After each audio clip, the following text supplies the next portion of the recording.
IMDb Live at New York Comic Con 2017. Put your hands together so they know you're real, ladies and gentlemen. We got people watching. That means we got something to see, and we got something to see right up here, man. Give it up for two legends. If they were to make a modern-day Mount Rushmore for Batman creators, these two faces would be on it. Ladies and gentlemen, give it up for Greg Capullo and Scott Snyder.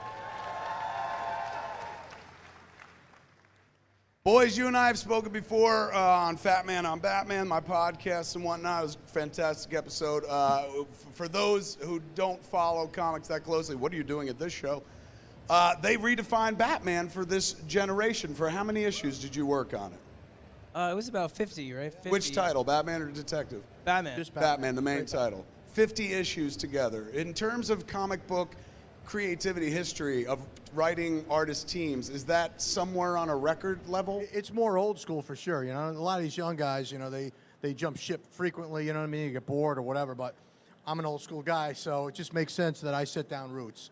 And so when something's going as well as it has with you know Brother Scott and all, it makes no good sense to jump off. You know what I mean? It's like if I was on Gilligan's Island, we're getting high ratings. I'm staying on Gilligan's Island.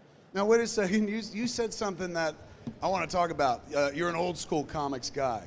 I don't mean to, this is not to lower anybody else. This is just to raise that generation.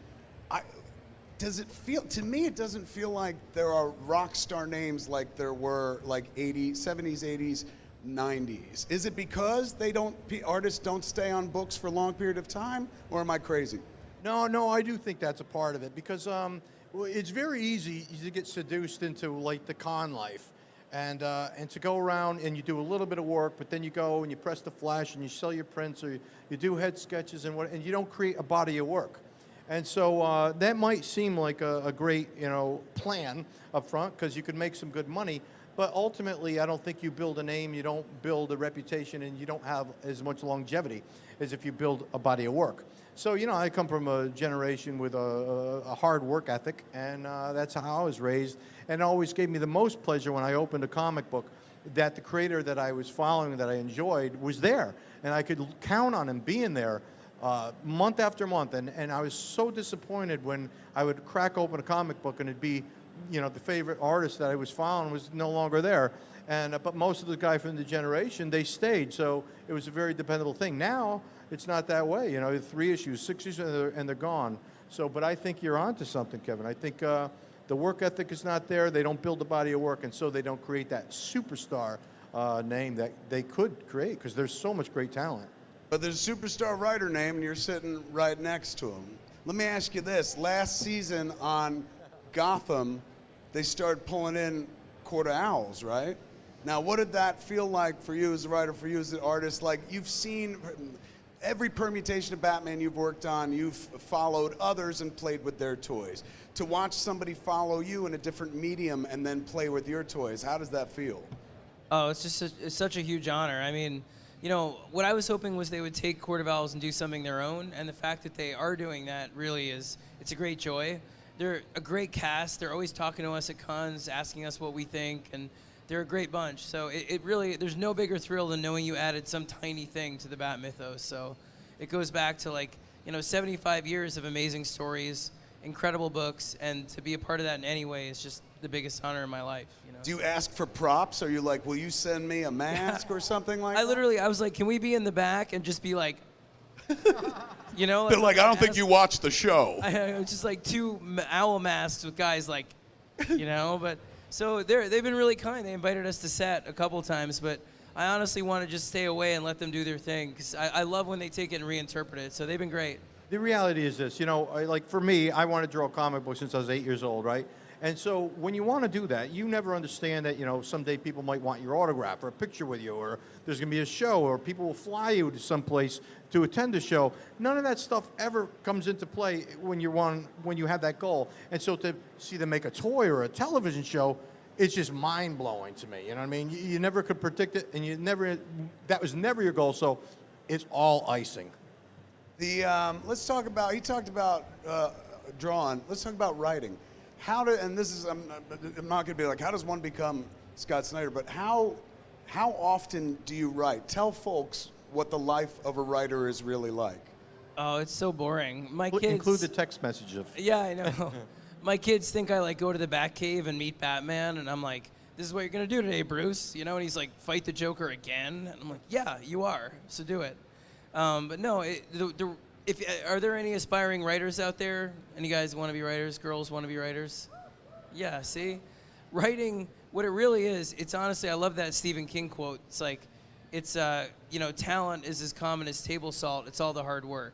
I mean, writing is really writing when you don't feel like it. It's getting up and saying, my kids go to school at 8:45.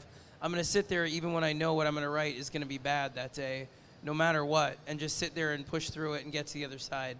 And it's sort of just taking it down a notch and saying it's okay to be afraid of writing something awful, and it will happen. So the writing life is really, it's like any other job in a lot of ways, and I really enjoy teaching it. I teach for DC now and teach some of their incoming writers. And that's the biggest lesson, is that if you stay with it and do it every day, almost anyone can learn it to a level of competence. So it really isn't like some mystical, unachievable thing. But it sucks a lot of the time because you're there writing when you'd rather be out, out in the world or looking at the internet or all that stuff.